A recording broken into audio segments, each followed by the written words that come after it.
Let me ask you one question. How do you take down a company that had been around for over a century and even managed to sell more than 300,000 cars in a single year?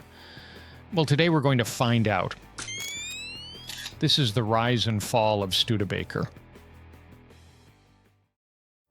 The Studebaker family's roots traced back to Solingen, Germany, where they spent generations making blades. Life there became increasingly difficult because of wars, religious conflicts, and strict trade rules. So in 1736, Peter Studebaker, his brother Clement, and other relatives sailed to America aboard the Harley.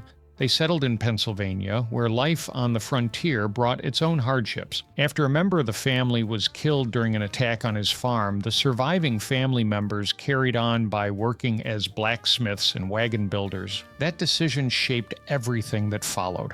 As America expanded westward, Studebaker wagons earned a reputation for strength and reliability. During the California Gold Rush, John Studebaker realized there was more money to be made selling equipment than searching for gold, so he began building wheelbarrows, earning the nickname Wheelbarrow Johnny. He returned with enough money to help expand the family business in South Bend, Indiana.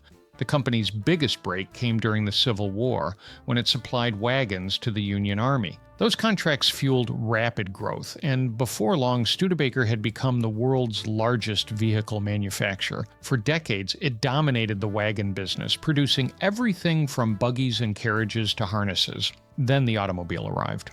Instead of resisting the change, Studebaker embraced it. The company entered the automotive business in 1902 with electric cars before adding gasoline models 2 years later. The transition wasn't always smooth. Partnerships with companies like Garford and EMF led to quality problems, forcing Studebaker to spend nearly $1 million sending mechanics across the country to repair defective cars. It was expensive, but it reinforced something the company would become known for, standing behind its products. By 1911, Studebaker had become the Studebaker Corporation and shifted entirely to gasoline-powered automobiles. Models like the Big Six quickly earned a reputation for durability, helping establish the company as a serious competitor. The timing couldn't have been much better. When World War I broke out, Studebaker once again benefited from military contracts, building transport wagons, ambulances, artillery equipment, saddles, and automobiles for Allied nations. The war strengthened the company just as the Civil War had decades earlier.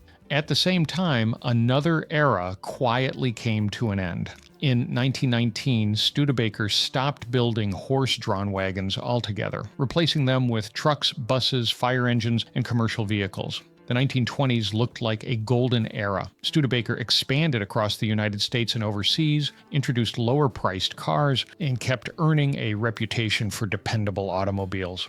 Business was booming, and by the end of the decade, the company offered around 50 models. Profits were so strong that most of the earnings were paid to shareholders instead of being reinvested. Looking back, that probably wasn't the smartest decision. When the stock market crashed in 1929, demand for new cars collapsed. Studebaker had been developing an affordable model called the Rockne, but even inexpensive cars became difficult to sell. As sales fell and workers faced layoffs, company president Albert Russell Erskine continued paying generous dividends and made costly investments that only worsened the company's financial position.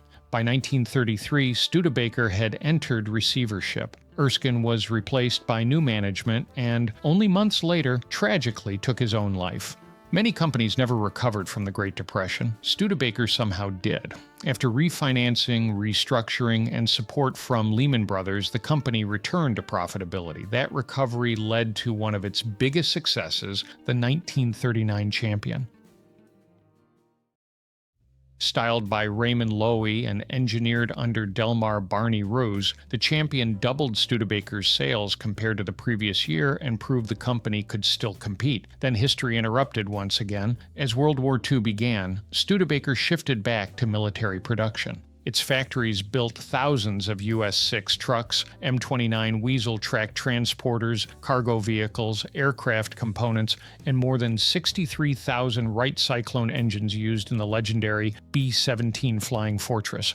When the war ended, Studebaker was ready. The company had already been working on an all-new generation of cars and proudly introduced them with the slogan, "First by far with a post-war car." And then Studebaker took a chance. Instead of building another ordinary-looking car, it worked with Raymond Loewy and his team to come up with something completely different. The 1947 models grabbed people's attention right away, and the bullet-nose cars that followed only made things crazier. Some people thought they looked amazing. Others joked they couldn't tell which end was the front.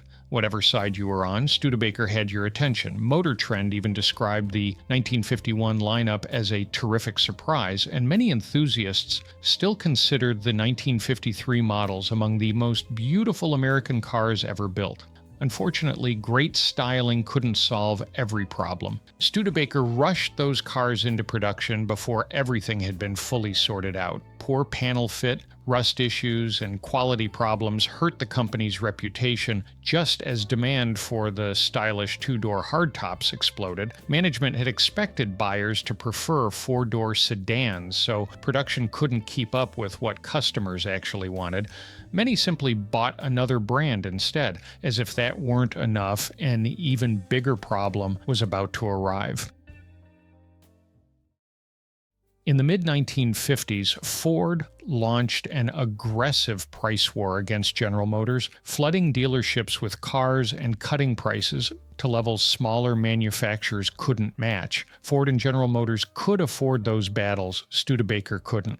Its cars often sold for prices closer to a Buick than a Ford or Chevy, while its aging South Bend factory and high labor costs made every car more expensive to build. The company desperately needed a solution. In 1954, it merged with Packard, hoping the two independent automakers could finally challenge Detroit's giants. Instead, the merger exposed just how weak Studebaker's finances had become. The combined company struggled almost from the start. Then, just when things looked hopeless, Studebaker found a lifeline. In 1959, it introduced the Lark. Rather than spend millions developing an entirely new car, Studebaker cleverly reused many existing components. Buyers loved the formula. More than 130,000 Larks were sold during the first year, bringing the company back to profitability and giving it something it hadn't enjoyed in years: hope. But the momentum quickly faded. The Big Three quickly introduced compact cars of their own, wiping out the Lark's biggest advantage almost overnight. Studebaker needed another hit. That arrived in 1962 with the Avanti. Studebaker promoted it as America's only high-performance four-passenger car, and one version even reached nearly 196 miles per hour at Bonneville. Everything seemed in place for another comeback. And just when things seemed to be turning around, history repeated itself. The Avanti had everything going for it. The problem was getting enough of them into customers' driveways. Its complex fiberglass body created production delays, suppliers struggled to keep up, and buyers often waited months for delivery. Once again, Studebaker had built a car people wanted, only to be held back by manufacturing problems. Management wasn't ready to quit. A 3-year agreement with aircraft manufacturer Curtiss-Wright was meant to stabilize the company's finances and reorganize its operations. Around the same time, Studebaker-Packard also became the American importer for Mercedes-Benz, Auto Union, and DKW, giving dealers more products to sell. None of it fixed the real problem. A 38-day strike shut down the South Bend plant in 1962, while constant newspaper and television reports predicting Studebaker's collapse scared away potential buyers.